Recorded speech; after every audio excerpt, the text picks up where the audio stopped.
সালামু আলাইকুম গাইস।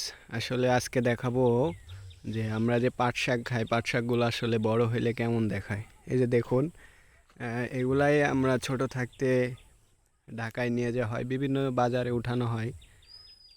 এগুলাই আসলে পাট শাক। বড় হইলে আসলে এরকম হয়ে যায়, দেখুন কাছের থেকে। এই যে এই যে পাট শাকের পাতা কেমন হয়ে গেছে। ছোট থাকলে আসলে আরো সুন্দর দেখায়, এখন বড় হয়ে গেছে।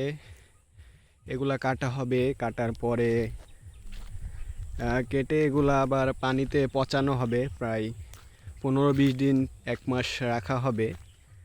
রাখার পরে এগুলা আবার এগুলা চামড়াগুলা ছিলে এগুলা শুকাবে।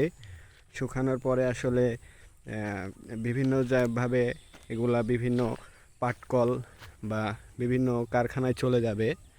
এগুলো থেকে আসলে পাটের জিনিস তৈরি হয়, যেটাকে বলা হয়, বাঙালিরা বলে, মানে আমরা বলি সোনালি আঁশ। এখান থেকে আমাদের সোনালি আঁশ আসে, দেখুন।